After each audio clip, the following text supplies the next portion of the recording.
Okay, so this evening we're going to talk about the Fitrah, and what we'll do to start with is a summary of the Fitrah. So the Fitrah, or Fitrah with an H, is an Arabic word that has no exact English equivalent, although it has been translated as primordial human nature and as instinct or common sense. According to Islamic theology, human beings are born with an innate inclination of tawhid, oneness, which is encapsulated in the Fitrah, along with compassion, intelligence, Ishan, and all other attributes that embody what it is to be human. I do notice there they don't sort of talk about any of the negative attributes. It clearly only seems to relate to positive attributes. So here's the argument for the Fitrah by somebody most of us know, Hamza taught us, and it's in a form of a syllogism. For those that don't know, that's generally a number of premises and a conclusion. So number one, if God does not exist, the Fitrah does not exist. Premise two, the Fitrah exists. Conclusion, therefore God exists. So we'll go through this now and see what explanation he has for that, and we can discuss it further afterwards. Explaining premise one. This is everything in black is what's Hamza taught us written, and everything in red is either my response that I've got or quoted from other people. So explaining premise one. The existence of the Fitrah can only be explained by God's existence, as the Fitrah cannot be explained via social pressure or biology. It's a very strong claim. The innate disposition to believe in God has no evolutionary forerunner, and it transcends social pressures. Social pressure is not an adequate explanation for the Fitrah, as many children across various cultures display the natural inclination to believe in God. As Dr. Justin Barrett, a senior researcher at the University of Oxford Centre for Anthropology and Mind states, quote, "If we threw a handful on an island and they raised themselves, I think they would believe in God," unquote. Dr. Barrett also states, quote, "The preponderance of scientific evidence for the past 10 years or so has shown that a lot more seems to be built into the natural development of children's minds than we once thought, including a predisposition to see the natural world as designed and purposeful, and that some kind of intelligent being is behind that purpose," unquote.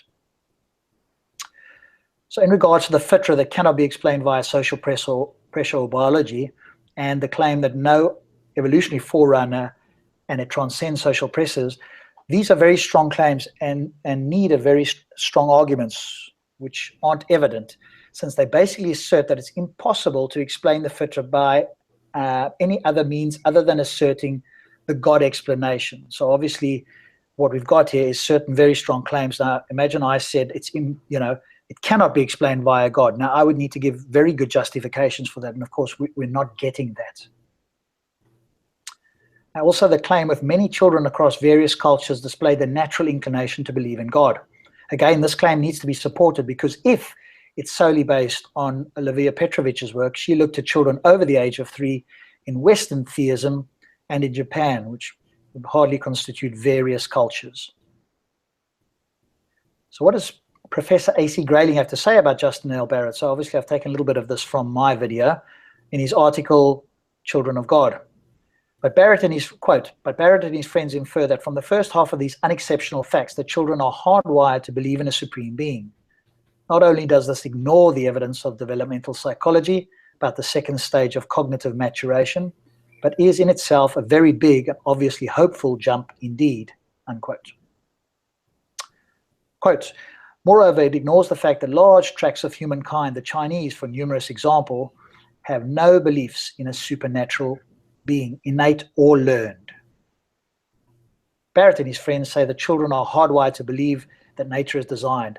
This Barrett infers, apparently by asking small children such questions as, "Why is this stone pointed?"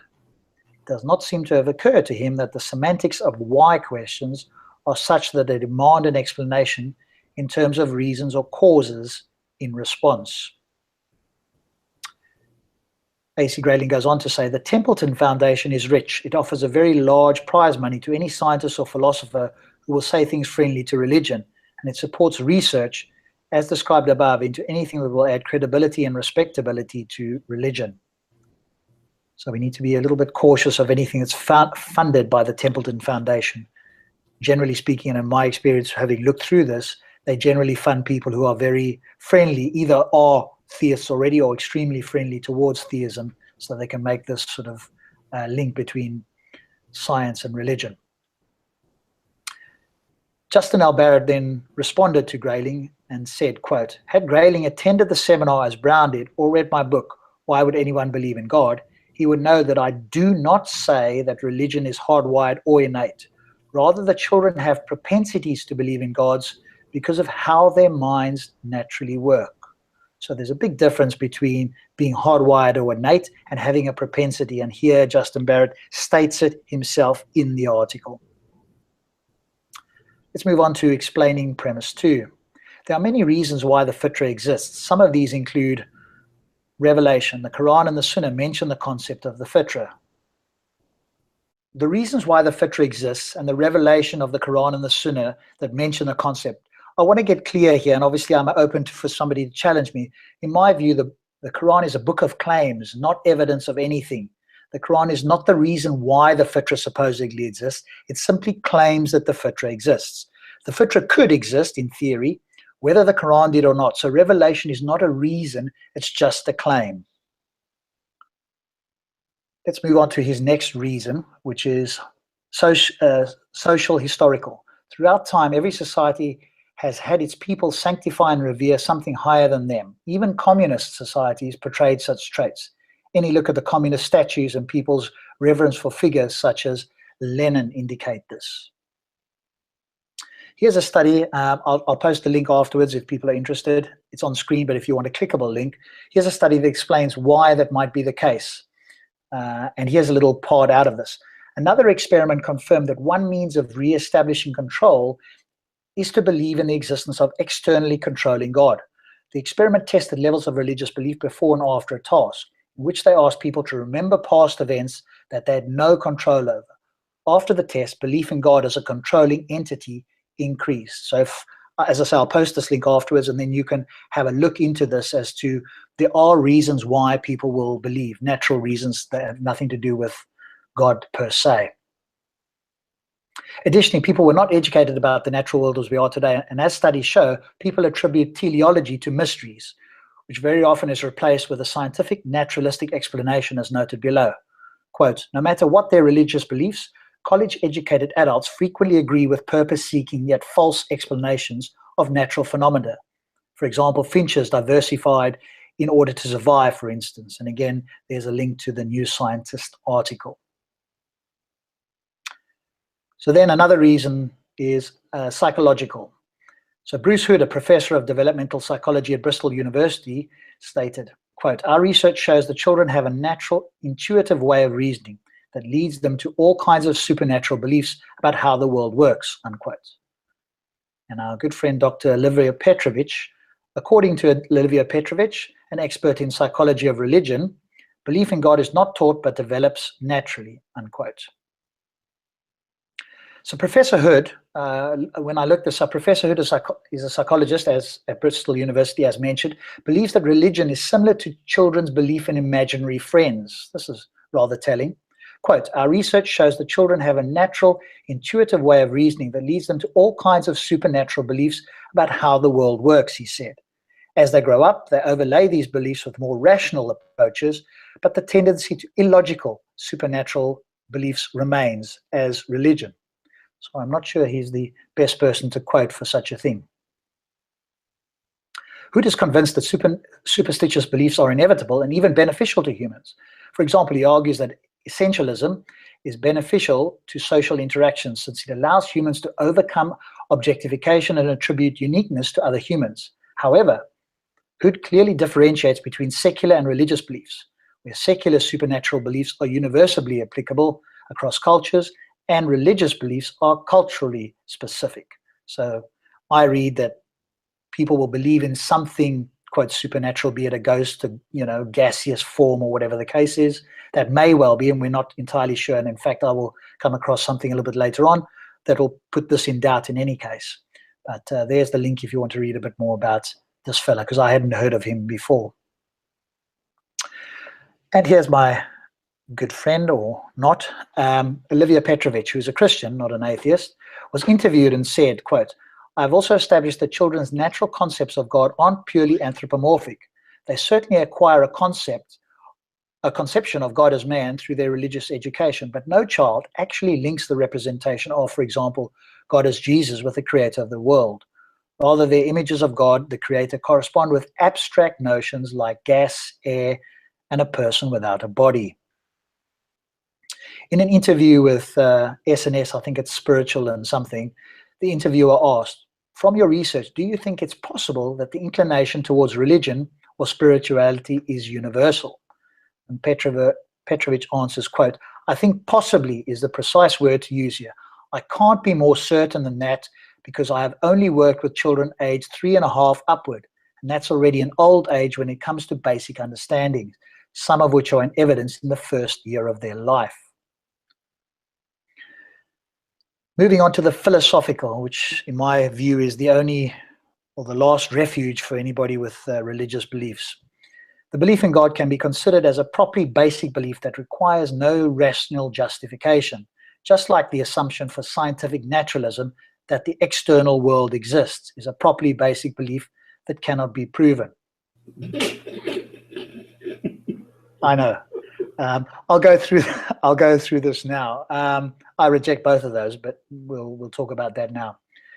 In modern foundationalism, which was what was quoted, philosophical theories of knowledge resting upon justified beliefs are held to be properly basic if they were either self-evident, if they are either a self-evident axiom or incorrigible. Incorrigibility is a property of a philosophical proposition which implies that it is necessarily true simply by virtue of being believed. A common example of such a proposition is René Descartes' cogito ergo sum, I think, therefore I am. In Reformed epistemology, beliefs are held to be properly basic if they are reasonable and consistent with a sensible view of the world. And this is what Tsortzis appears to be borrowing from in his attempting to argue for God as a properly basic belief.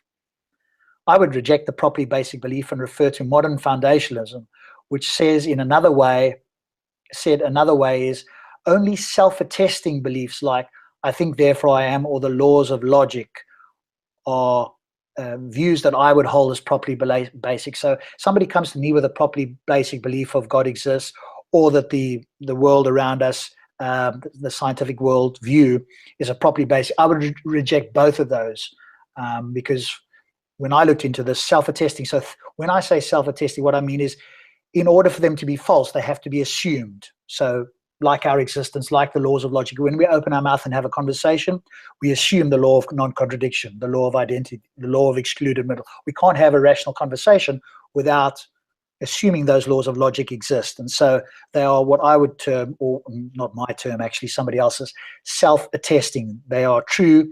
They are assumed to be true, even in order to be talked about or to try to falsify it, you have to assume them to be true. So this view of properly basic belief, which is actually borrowed from Alvin Plantinga, so it's a lot more advanced than what Tsortzis probably understands or knows, I would reject that on its face. And I think most non-believers would as well. So another reason that Tsortzis gives for supporting his premises is developmental. Professor Paul Bloom, a psychologist at Yale University in Connecticut, whose department has studied morality in babies for years, said, quote, a growing body of evidence suggests that humans do have a rudimentary moral sense from the very start of life. With the help of well-designed experiments, you can see glimmers of moral thought, moral judgment, and moral feeling even in the first year of life. Some sense of good and evil seems to be bred into the bones. What can we infer from Professor Paul Bloom's studies? Well, we can infer that young children have a rudimentary moral sense of morality. That tells us nothing about the origins of such morality.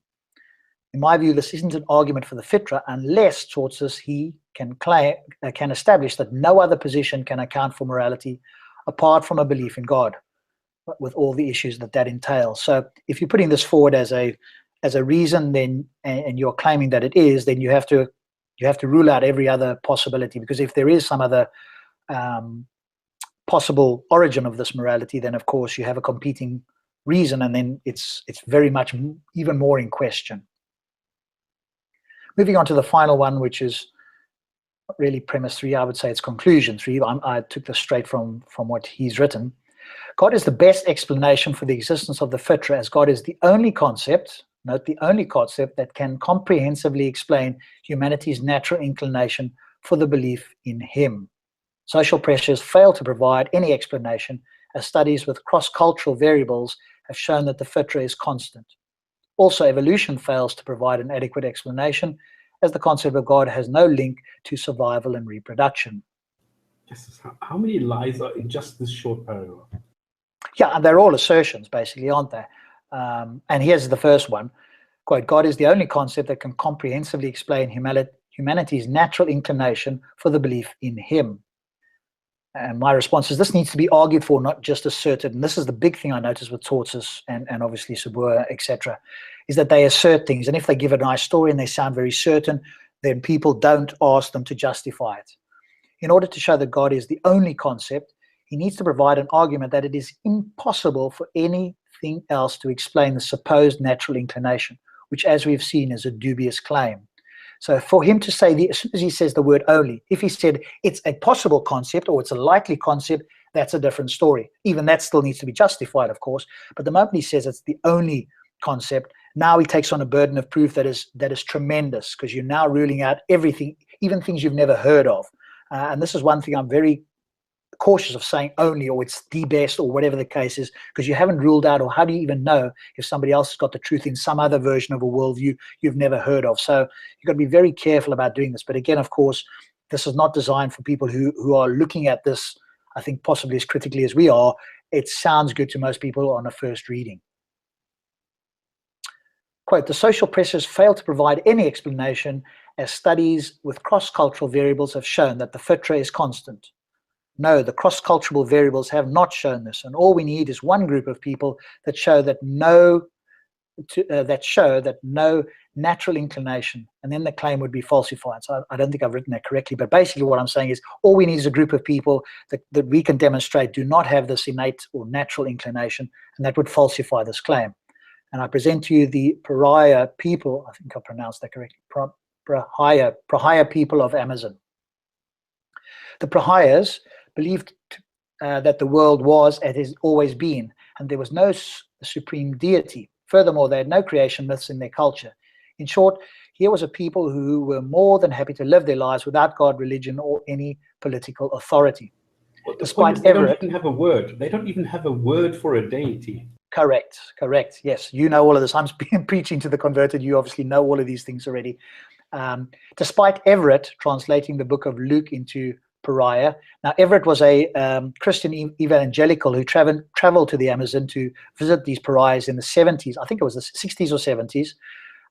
And then obviously wanted to bring the word of God from a Christian point of view.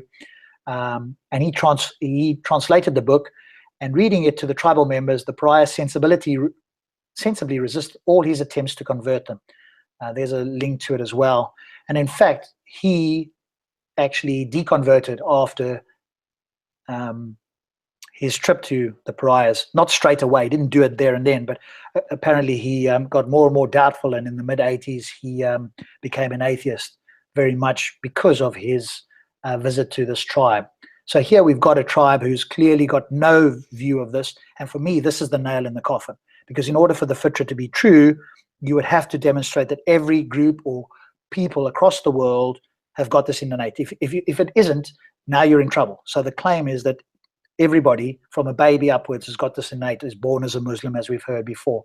And here's a group of people who don't have that at all, that has never been, prior to this fellow visiting them, have not had that outside contact with people like this. So they have no view of God whatsoever.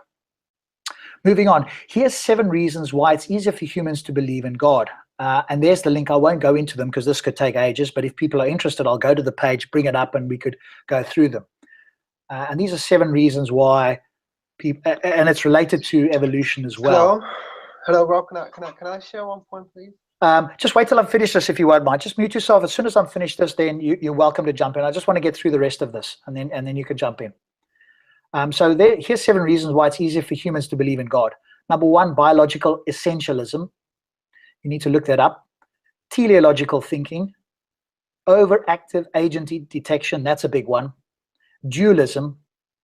the inability to comprehend vast timescales, group morality and tribalism, fear and the need for certainty. So I do encourage you to get that link. I will post it. And as I say, if people are interested, I'll bring that up on screen and we can read through it. But here's 7 reasons, because oftentimes I'm asked, are there, what reasons are there for humans believing in God? Oh, you guys haven't got any naturalistic reasons. Well, here's 7 of them. Now, whether they're all true, that's a different story, but there are reasons that we can investigate. So to claim that we've got no reasons is not true.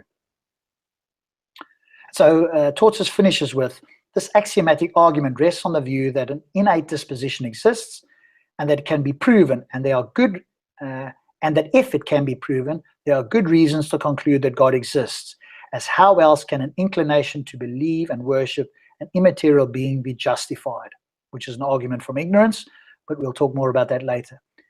It is best explained by God creating this within us. My response, I think it's fair to say that the innate disposition cannot be justified using the reasons and evidence, in inverted commas, supplied by the Muslim apologists, as we've seen. We've also seen no arguments for the impossibility of naturalism or an other worldview, or that God is the only explanation, only assertions, even if the innate disposition was actually true. All we've heard is the assertion that God is the only one, and no argument to support that, or no argument to say naturalism is impossible. So thank you very much, and I look forward to questions and discussions. Ayub, feel free to jump in. Okay, hello. Yes, I can hear you. Go ahead. Okay, I just want to address that the Fitrah, or the natural disposition, was actually proven by the University of Oxford, and they concluded that every single human being is born with the natural or the innate disposition in believing in God or in believing in a creator. And I can send you the link to read about this. It was conducted, it was proven to be correct. Please do send me the link, because I have read that and it's been proven not to be correct. Absolutely. I can send you one. We've just talked about this. This is exactly what we were just. I'm telling you, no, stop. They brought like 5 children, and they asked, I don't know exactly what happened, but I can send you the link. You don't know exactly. You don't know exactly what happened. You don't know what happened. This is fine. We're talking about. Okay. I don't know exactly what happened, but I can read to you what they have written here. We all know this. We know the claims. We have all shown that this is nonsense. This is not a claim. This is a fact which was proven by them. No, it wasn't. I'm telling you, I can read it to you now. Read it then. Go ahead. Okay. Children were asked, one of the studies from Oxford concluded that children below the age of 5 found it easier to believe in some superhuman or higher power or whatever. Children were asked whether their mother would know the content of a closed box. 3 years olds believed that their mother and God would always know the content. But the age of 4, children start to understand that their mother were not omniscient. So that means they started to understand that a human being is not omniscient, and they have started getting understanding that it could be some higher power. Marshall, So Marshall, what are you doing? You're just reading a text where somebody makes, this is precisely what Rob just said. You are reading a text where somebody makes assertions. Stop. Please, would you do me a favor? Just finish. They say in the beginning that there is a study which proves this. Where is the study? Rob, okay, would you just do me a small favor and read the article I'm going to send you now, okay? I have read that one already. Please. I've read that already. Which one? The one that you've just said. That I've read that exact article, and so is Stops. We've read that article before. We've refuted, we've debunked it, we've ridiculed it years ago. How is it? You're saying it was debunked. How is it debunked? And that is a fact which you can read now. It's a lie.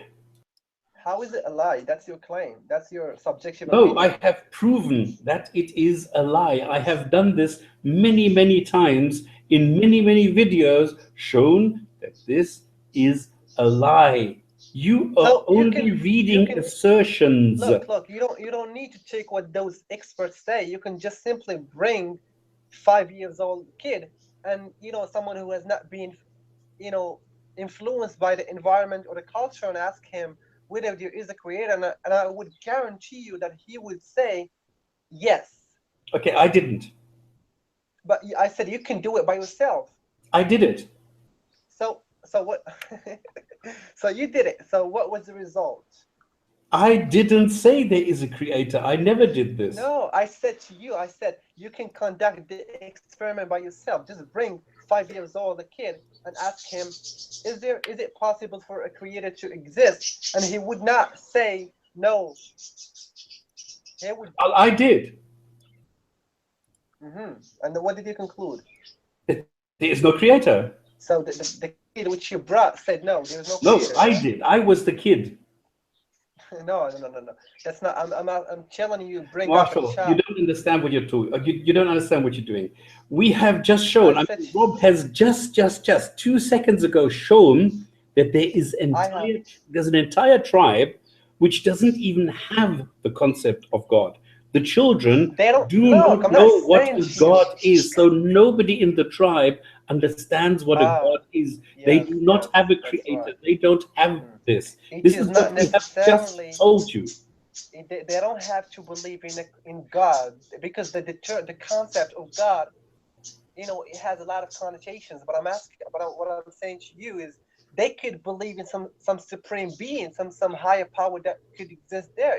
I can't believe this. It is not necessary. Don't you listen when Rob? I mean, it's on the screen. It was here on the screen. Don't you read? Don't you listen to what he says? No, they do not. The tribe. I know.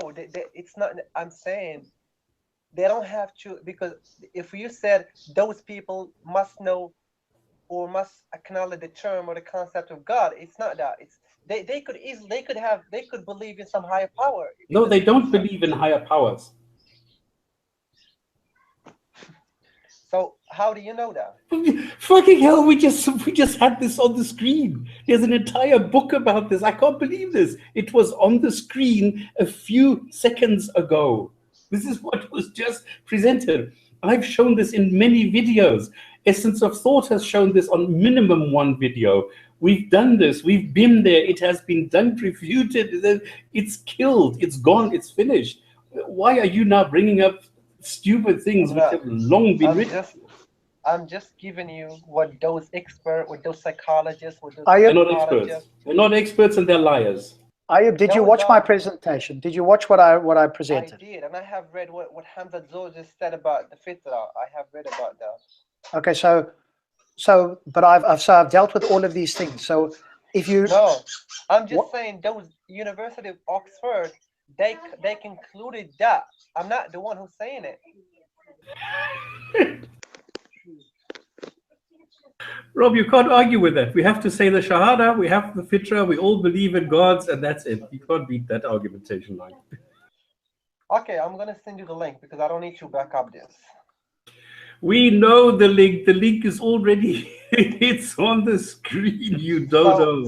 Okay, fine. So you're saying that what those experts, what those psychologists concluded or came up with is not valid. It's incorrect. No, it's a lie. It's a lie, yeah. It's a lie. They never conducted any research. There is no paper, nothing. Oh, okay. So you're saying it's a lie. It was never done.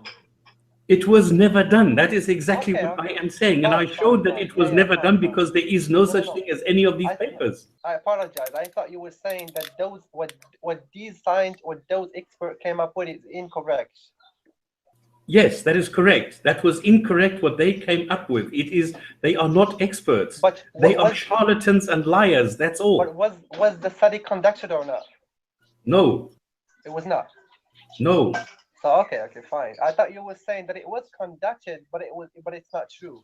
Why would I say a study was conducted when it was never conducted? No, there was no study ever conducted on the Fitrah or the innate belief of children in God. Fine, I apologize. I thought you were saying it. Okay, I got it wrong. Okay. So what has happened there is Muslim apologists have borrowed studies where there was nothing about the Fitrah or anything like that. They've borrowed studies where, as I've just presented, where children were tested. Now, the methodologies that we used are highly questionable. as the philosopher A.C. Grayling pointed out, asking certain leading questions that will give you, will point you to a certain answer is not a scientifically valid method. If I ask you a why question, like if I said to you, Marshall, why did you beat your sister? What are you going to say to me? Can you repeat that again? I did not hear it. Certain questions that you ask people are called leading questions. In other words, they are pushing towards a particular outcome. This is not a scientific methodology that is preferred. So if I ask you the question, Marshall, why did you beat your sister? What are you going to respond to me? I would say I never did it. Correct. So what is the question? What is the question leading you towards? Well, it depends. You mean the reason why I say that? No, my question to you. Oh well, that's invalid question because it was. Correct. Did it. Yeah. An invalid question because it's leading to an answer that isn't probably there. What I should say is, yeah, exactly.